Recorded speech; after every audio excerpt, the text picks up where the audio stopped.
Okay, guys, another review time. I wasn't gonna record this right now because I'm really not feeling so hot. I've been feeling sick yet again, um, and this one feels like a bad one. I haven't slept really well in a bit, and you know, a bunch of garbage going on. But I had to get this review out of the way. Not out of the way, but I want to talk about it. I was gonna wait until Friday, Saturday at the latest to record this so that people got a chance to see it and, they can watch this, the few people that care. But I'm not going to do spoilers until the very, very end. So I need to talk about this. So I apologize if I sound because I'm sick, but I need to talk about this. So I literally 20 minutes ago got home from seeing Spider Man No Way Home, and it was fucking amazing. It was incredible. Um, I mentioned in my Eternals review that after Endgame, I was going through some pretty hardcore Marvel fatigue, and I just really didn't care about whatever they were going to do next because it was like, well, the Infinity Saga is over. Had a very satisfying conclusion, and I don't care what people say. Endgame is probably one of the most satisfying conclusions to a series of films ever, and I just didn't care. Far From Home, I was gonna see it because I love Spider Man. Spider Man was the first superhero that I fell in love with. He has been the biggest part of my life. The first superhero movie I saw in a theater was the first Sam Raimi Spider Man. I mean, he's been a part of my life, so I should have been excited, but it's the fact that it came literally 2 months, what, 2.5 months after Endgame came out, that I just didn't care. And it was just more like, I'm gonna go see it because I like Spider Man, I like Tom Holland Spider Man. I think it's cool they're bringing Mysterio in, and I was just going to see it because I go see the Marvel movies. And after that, I just didn't care. WandaVision, I was excited for, and I watched it and I loved it. But anything after that, I had no interest in. I didn't care about Falcon and Winter Soldier. I didn't care about Loki. I didn't care about Black Widow. I didn't care about uh, Eternals. I mean, I really don't care about most of what they've announced after this. The only thing I can think of that I'm like really hyped for that they've announced is Guardians Volume 3. Don't get me wrong, I'm still going to go see Marvel movies, but you know.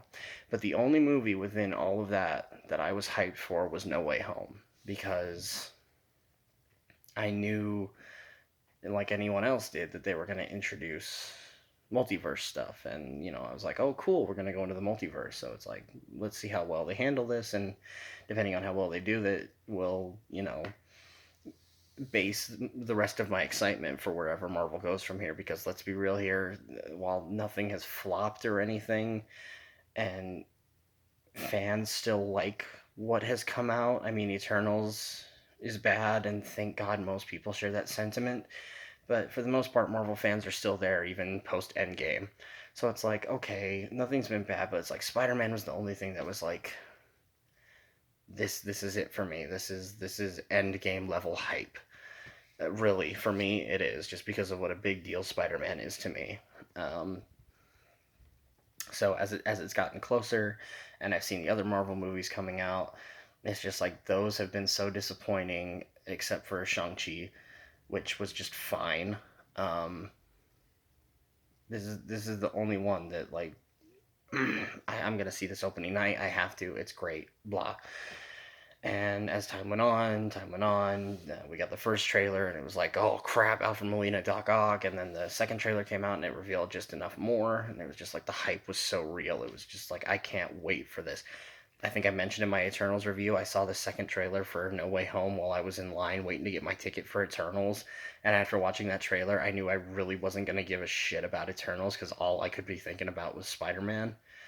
So yeah, the hype has been real for me. And did it live up? Yeah. Um, this movie did not exceed expectations for me, but I had very high expectations and it met them perfectly. Um, Again, no spoilers here. for now. I'm only going to do spoilers at the very end, and I will give a heavy warning before I go into it. Um, this movie's awesome. You need to go see it. If you're a Marvel fan, you're already going to go see it. If you're a Spider-Man fan, you're already going to go see it. And if you don't give a shit about superheroes or Marvel or anything, you're not going to see it. So it's like, this isn't a movie that I'm trying to recommend to people. This is just getting my opinion out there. Go see this movie because this is probably the most satisfying movie released all year. I've had my movies this year that like I've been hyped for and everything, so it's not like I'm gonna say this is the movie that will get people back into the theater because I've been in the theater, but people like Spider-Man, and this movie's gonna do well, especially as news gets out.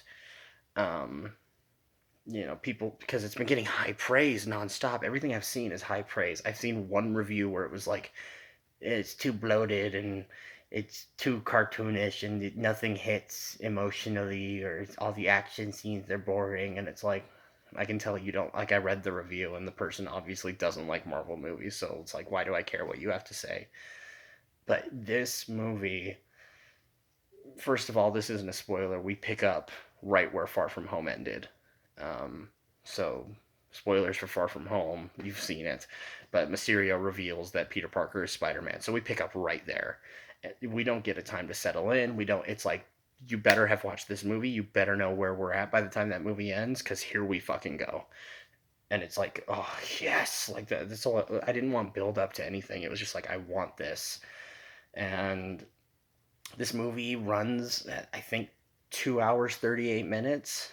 I did not feel the length at all as it kept going and I realized we were already like getting to the end. I was like, shit, has it really been that long already? Like it really didn't feel like it had been that long. This movie flies even with its length. Unlike Eternals, which I checked my phone at a certain point because I'd completely checked out and it still had another hour left, I will never stop shitting on Eternals. I hate that movie so much. And as I've thought about it, I hate it more. But that's not what we're here to talk about. Sorry.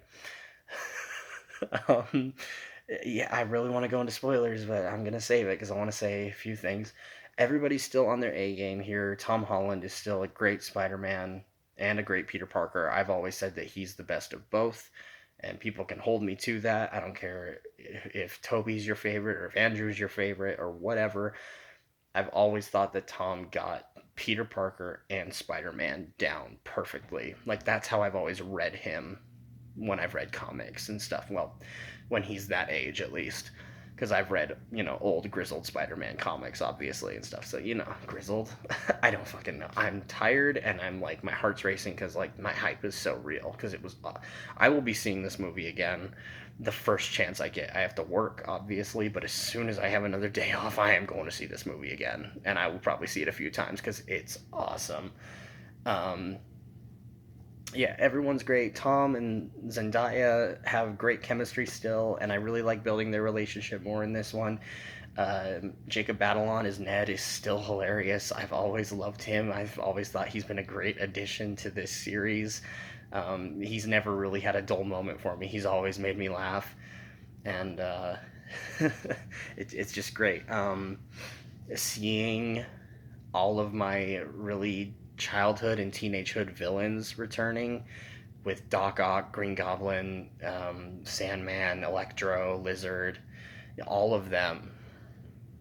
It's like I've never been a fan of the Amazing Spider-Man movies. I thought the first one was okay, maybe at best, and I hate the second one.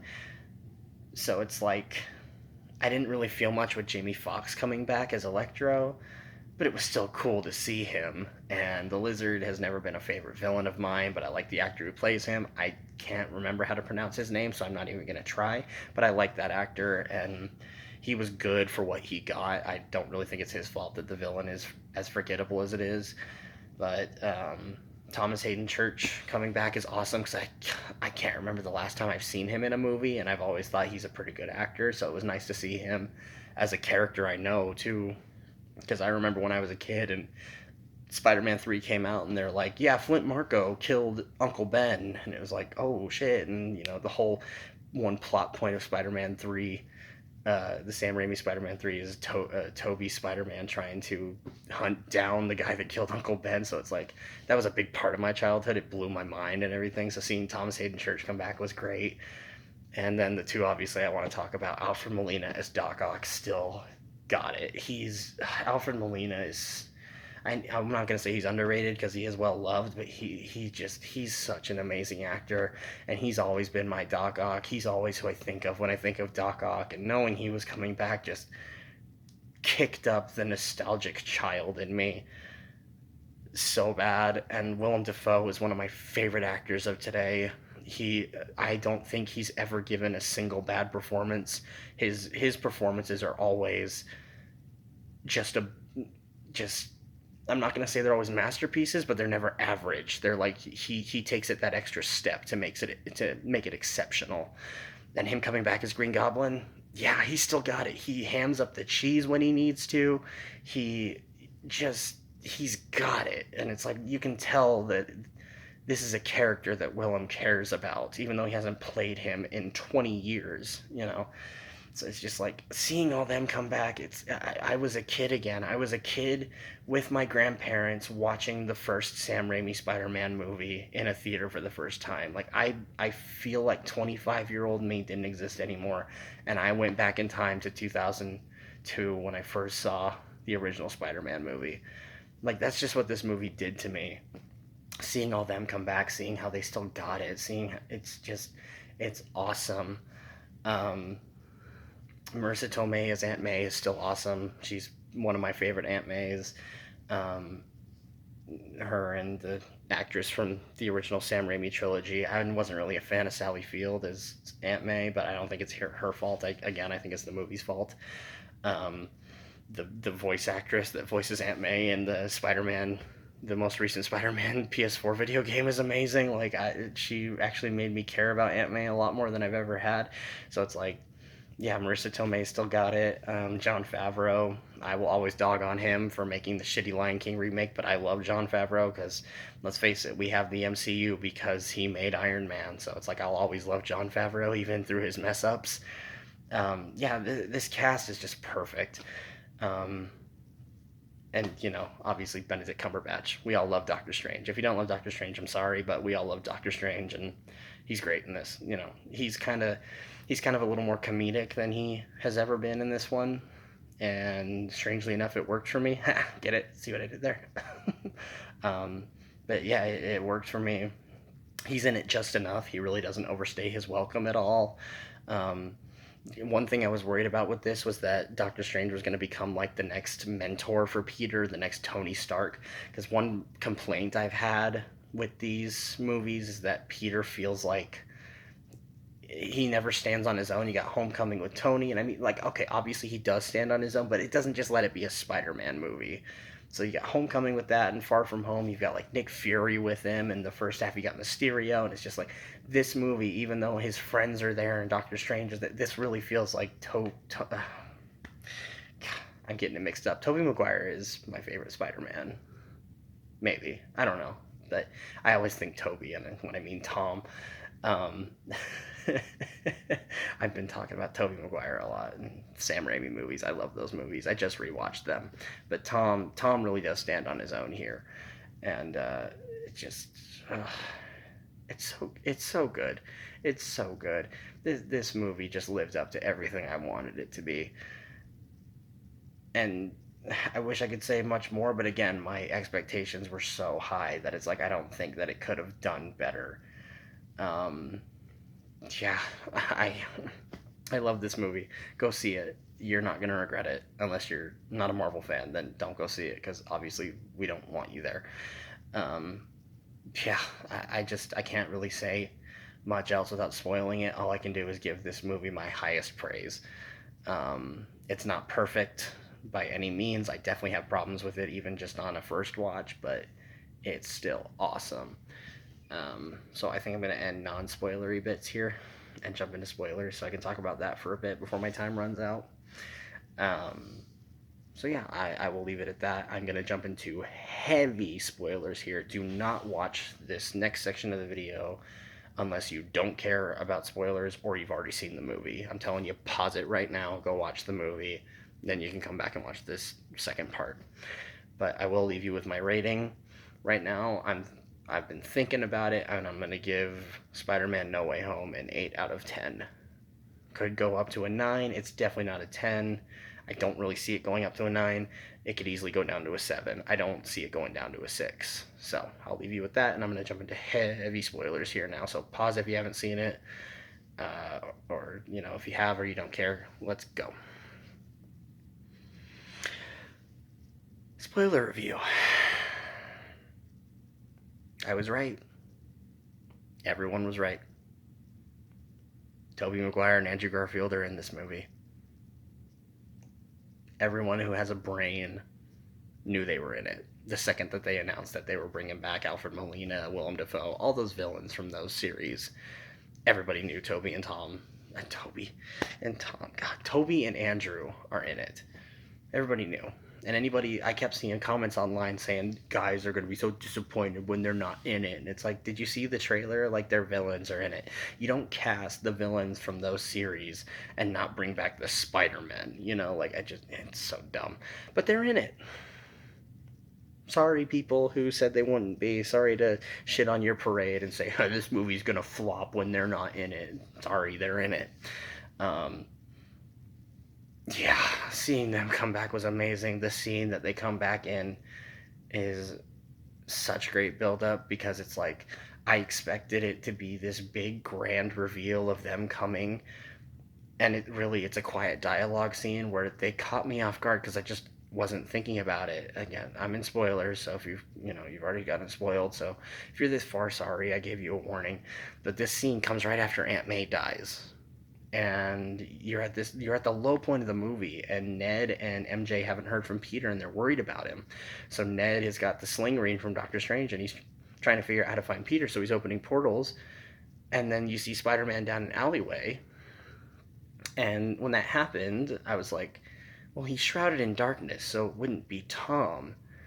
And like as soon as I put the "it wouldn't be Tom" in my head, I went, fuck, like in my head, like again, child me took over because I didn't know if it was Andrew or if it was Toby. And then he comes running through the portal and it lights up his suit and it's Andrew, and I slapped my leg and started like squealing a bit because I was so excited. I told my friend that I was with that I absolutely was going to turn into a fanboy, and he said no worries, so I fully embraced it. But he comes through, and then they talk to him for a bit, and then Ned's like, all right, I'm going to try to find Peter. He opens it, and then you see a guy, and his face is obscured, and it's like, Toby! And like, I was so freaking the fuck out. It was amazing. And seeing the three Spider-Men together, they have these cool action points together, like swinging through the air, and they all land and pose together, and that's the shot that I wanted, is the shot of them landing on the ground after a web swing and posing. It's just like, oh, it was amazing. Another thing that I predicted, that the internet has predicted, that people haven't really been sure of, Matt Murdock's in this. Charlie Cox, Matt Murdock is in this. And spoilers for Hawkeye, if you haven't been watching that, but this week's episode just revealed that the main villain of the series is Kingpin, which I already saw coming, but it's still really cool. So it's like, as soon as that reveal happened, I was like, yeah, Matt Murdock's in Spider-Man. That he has to be. He's only in one scene at the very beginning for a brief moment. He's the lawyer that they hire to get Peter and all of them cleared of all charges. But it was cool to be like, hey, Matt Murdock's finally in the movie, the MCU and everything, and not just the Netflix shows. So I was excited for that, and I'm excited to see what we do with him now, because Charlie Cox is easily my favorite Daredevil. He's perfect. He embodies the character. This movie lived up to everything that I needed and wanted right now. I can't wait to see it again. I can't wait to see the final bits with Toby and Andrew and Tom again. Seeing all three of them together is so amazing. And this is going to end up on my top 10 of the year. It's not top tier because I've definitely seen a lot other movies that I love more. But this movie, especially, sorry, I'm going to get real here, but especially after the rough year I've had, this is the movie I needed. To feel like a kid again, to look at my heroes who means so much to me, and to see them all together kicking ass, fighting these villains that I like. This movie is perfect in everything that I needed it to be. And if you've watched this and you just spoiled it for yourself, don't take that as don't go see this movie. Go see this movie because it's fun. It's just fun. I think everything hit perfectly. The performances are great. The music is great. They mix the scores, like Danny Elfman's score from the original Raimi trilogy, with some of Andrew's music and some of Tom's music. They even have a little bits where they put Doctor Strange kind of sounding over the Spider-Man theme. It's awesome. And really, I would like to go into more spoilers, but I ain't gonna. If whoever watches this wants me to make a second part where I kind of go in depth and detail on everything, fine. But I just had to get it out there. Toby and Andrew were in it. Everybody knew they were. Anybody with a brain knew they were in it. And it is the most satisfying payoff that I could think of. And I cannot wait to see this movie again. Go see it. I've got a few more reviews coming before the year is over. I'm going to do a top 10 at the end of the year for movies and video games. So I will leave you with that. Go see this movie, and I'll see you guys soon.